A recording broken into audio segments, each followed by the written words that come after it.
continue the overview of my leather collection, and now we're gonna talk about heavy hitters. Gloves are coming off. This is leather at its brightest, the most rebellious and yet oddly satisfying incarnation.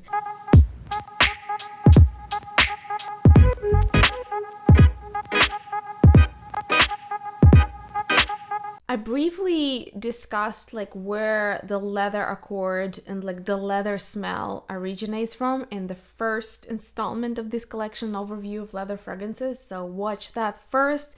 A lot of things will become way more clear because now we're transitioning to like the heavy stuff, the stuff that reminds us of a very famous Russian leather tradition. There's a reason why there's so many who see Cuir type of fragrances, Chanel, I think Guerlain. There's like several historical fragrances that allude to that tradition that comes from kind of macerating and tanning and processing animal skins in birch tar.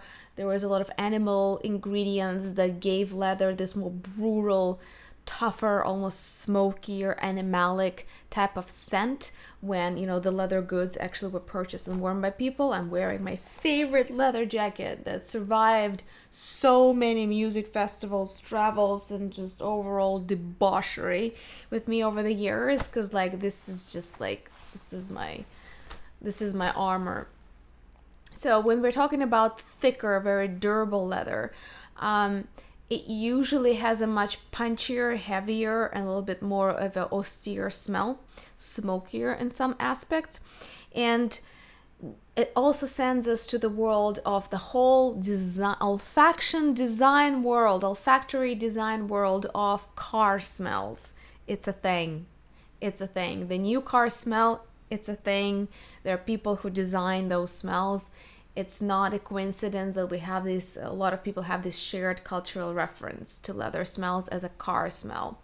It's mandatory at this point to probably cross-reference a in-between leather scent that anybody can go and try, that's why it's such a good and famous reference, which is Tom Ford Ombre leather. They have Eau de Parfum, they have Eau de Toilette, they have Tuscan leather. So Tom Ford is one of the brands who kind of brought leather back again and made it very mainstream. And it's easy enough to find and kind of give yourself an impression. So I have Ombre leather. I've had so many samples over the years. I never really plunged into buying a full-size bottle because to me, it's well balanced, but I don't like the base of it. To me, the base of Ombre leather is kind of cheap and dated. But it's fair. It's been on the market for a while and it's fairly affordable leather scent, right? Before you dive into the world of niche or high-end boutique perfumery. So maybe it's an unfair criticism, but like I just could never really fall in love with it enough.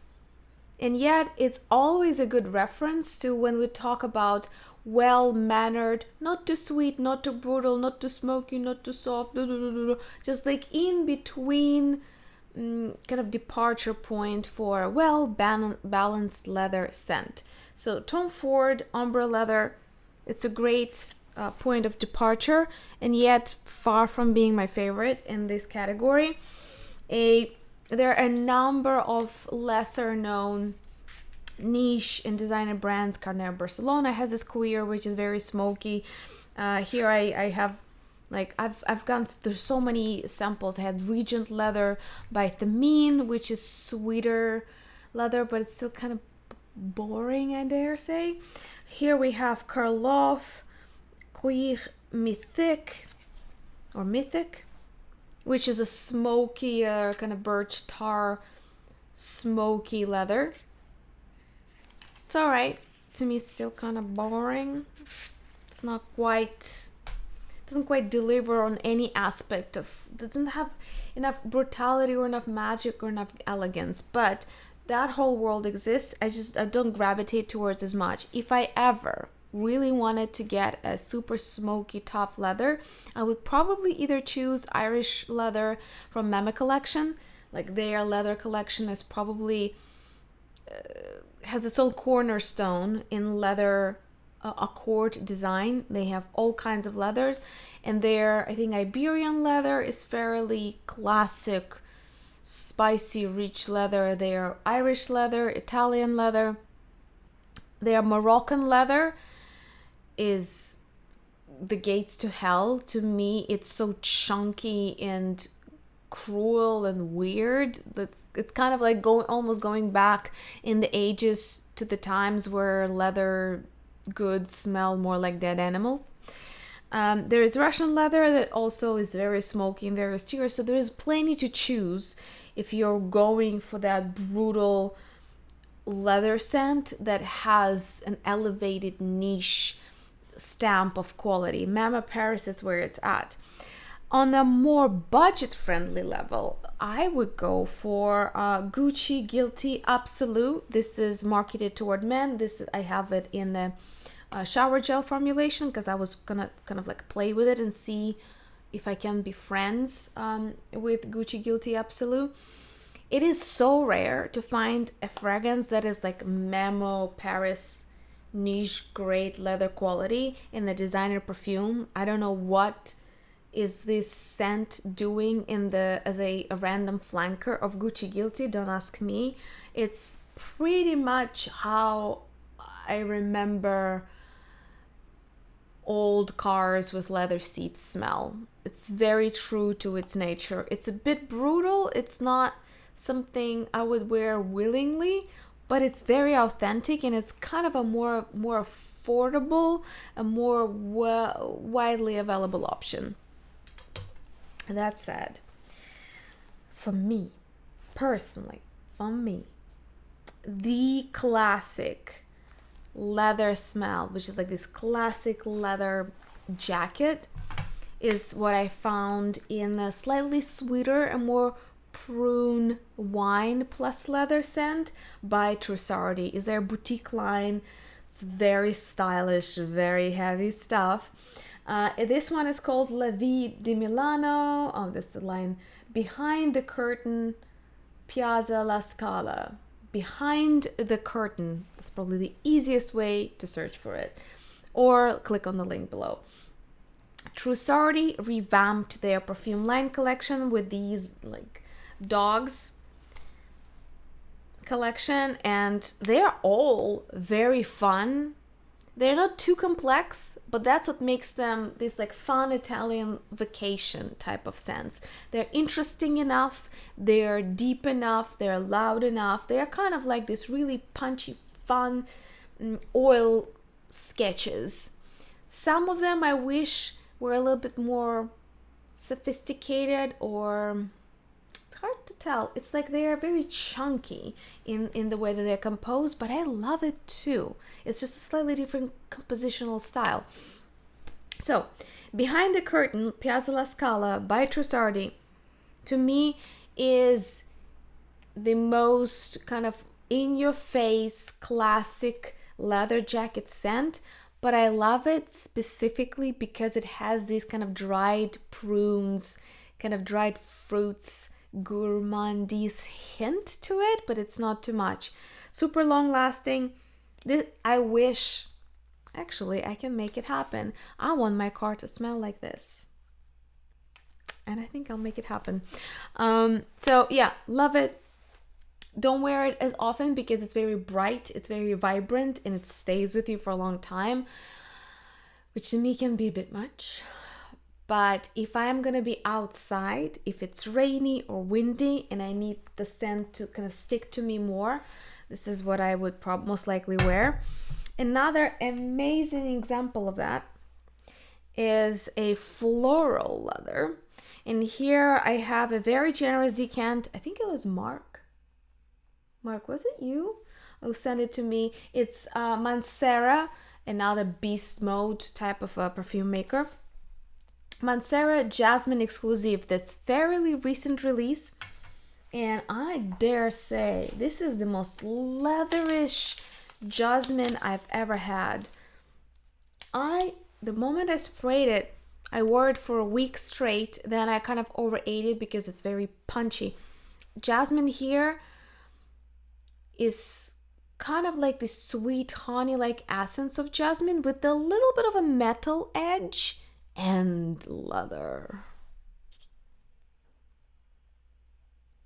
It is kind of simple, but it's like a good, like it's a good, well-paced, like metal song. It just lays it, lands it. It's so good. Not super complicated. I think it's very unisex because it's not too smoky, it's not too austere, it's not too brutal. The sort of the metallic sweetness of jasmine here really plays very nicely with the leather accord. I am saving it for colder weather because this is so good. We'll see in the last drops if I actually pulled the trigger and bought myself a full-size bottle when this is gone. But oh, this is good stuff. This is one of those really good Manceras. I think Mancera as a brand is living through its renaissance. And again, like their bottle design is cool. They have these magnetic cups that are fun. They have bright, punchy, long-lasting scents. And I think it's almost like they always had them. And the people who are into niche perfumes always knew about them. And they're fairly affordable. They're not like Body Chair or like some other hyped up, very, very expensive niche fragrances that are really not that unique. It's like, why would you go for that and pay $400 for this if you can get Mancera, depending on where you get it, for let's say like $100? And it will just be like one bottle of Mancera. It can be a generational gift to your grandkids. Like it's gonna last forever, that bottle. So yeah, Mancera kind of owns it right now when it comes to long-lasting, easy to understand, punchy, cool kind of perfumes. And Jasmin Exclusif is definitely one of them. All right, now we're going to where things are a little more sophisticated or harder to find. Probably, like I'm looking what I have left here to show. Like we're going toward gourmands now. All right, we're going toward hedonistic, dark, lavish luxury. It's combining leather with hookah bar scents, with tobacco, with alcohol, with booze, with dark, spicy, sweet, kind of lingering, musky notes. I do not think that anything in my collection, maybe one, can beat this guy. Profumum Roma is very expensive Italian niche brand, but man, it's almost, you can see the liquid is so dense and so oily that it just behaves differently in the glass. Their perfumes are very rich, very diva like. And the one that is amazing sweeter leather that I can still wear and survive it every once in a while is Ambra Aurea. It is amber and leather in equal proportions. If amber wasn't here, I don't think I would be able to wear a leather like this. It's pretty much something that Andy Tower in his Lone Star Memories would do, and I had a sample of that iconic Western type of by that I mean the type of the film genre, like a Western type of leather. Is like cowboy boots, gunpowder, is just with like harsh whiskey. That one is quite like a saddle type of smell, like a well-traveled saddle. The amber here to me makes this version of that kind of leather more wearable, because Lone Star Memories, I had a sample, I tried and it was like, okay, maybe not. Maybe I'm not ready for that yet. Amber Aurea, I just got myself all these travels from Profumum Roma because these will last me forever. Like, they are so potent. Profumum Roma makes some really powerful oily juices. So equal amounts of very well-rounded, deep, resinous amber and leather, the classic punchy leather seat, kind of thick leather accord. Wonderful for cold weather, wonderful for outdoor wear. And yet, I told you, this is like one of the most powerful perfumes I'm gonna show you today. And since we're on like Indie Tower kick, I don't have Lone Star Memories, but I have a Coeur de Désert, or Dessert. I think this is the heart of the desert. To me, this is sweet, spicy gourmand, but more like elevated, deep, very highbrow gourmand. It's not syrupy. Lots of spices, this classic Andy Tower sweet and vivacious diva-like sweet spicy blend. If you've never tried any Andy Tower perfumes, this is like one of the classic examples of how he used to blend. And it's for people who love unapologetic, spicy, dark, deep gourmands. If you like Arabic perfumes, if you like Elisab perfumes, if you like Mancera to that end, Andy Tower just knows those type of accords so well. He does them so well, and they're based in Switzerland. I ordered mine from Switzerland, and sometimes if you're lucky, they have these codes that you can get like a mini perfume with it or a sampler. So it usually is worth it to try to get it from the motherland of Andy Tower perfumes. So the heart of the desert, a Coeur de Désert, is this sweet, spicy gourmand with a piercing through, strong, thick, leathery note. They are kind of similar with Ambra Aurea in my view. This is more animalic, more resinous, and even stronger and longer lasting. This is something that's kind of for me like a bit of a more compromising solution. Even though I use both very sparingly, I try to not to overwhelm myself, so I don't put any of these near my face. I usually put them on kind of like the back of my hands or arms, just so I can control how much of the wave I get of these very deep, sensual, amber, sweet type of leather scents. So these are powerhouses. A different kind of take on a similar idea, a little bit more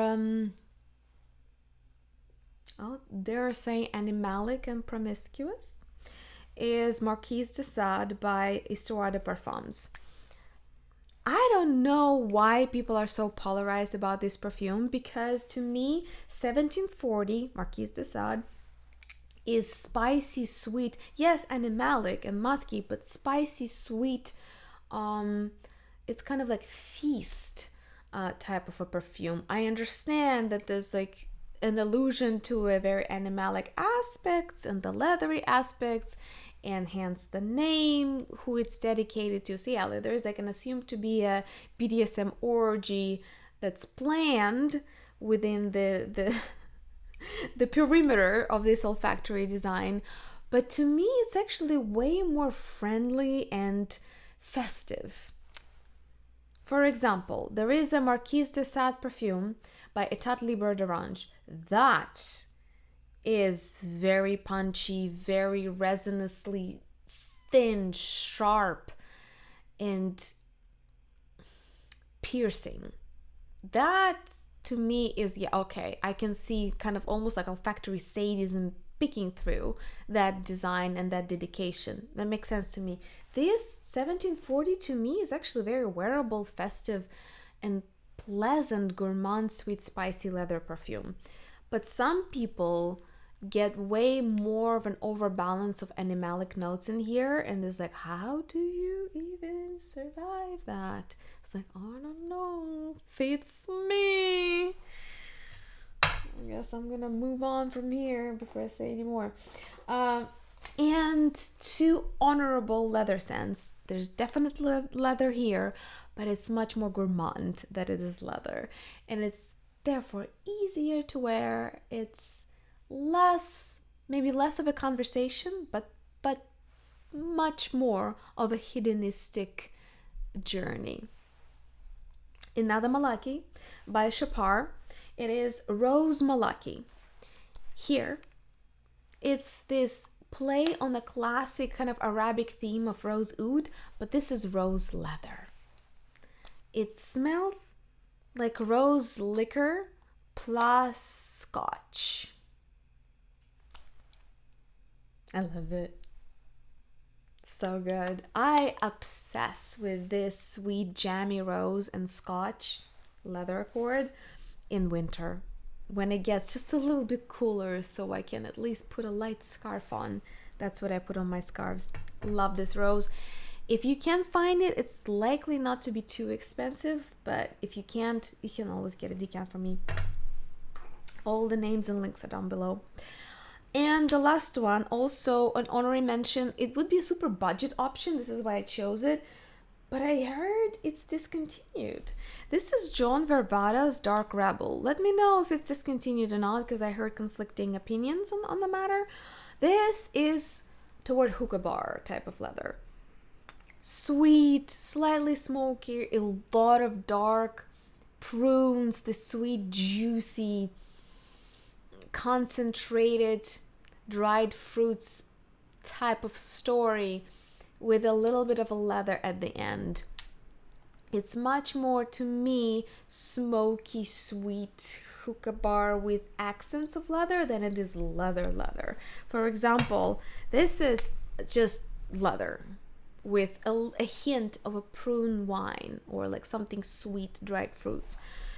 This is much more sweet, smoky, very alluring, relaxing, dark.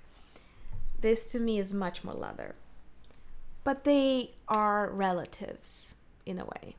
Dark Rebel is a gourmand that's marketed toward men. As I showed you, all of these fragrances are part of my collection, so I wear them too. Otherwise, I wouldn't show it.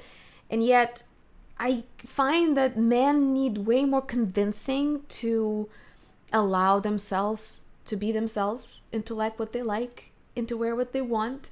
So I just want to encourage all of you who are watching this video, don't limit yourself to marketing strategies. Those were invented in 1950s with the rise of American advertising industry and have absolutely no scientific or cultural basis in anything other than the precedent of the rise of the advertising industry that needed to separate genders because they had the hardest time marketing and getting into the pockets of men.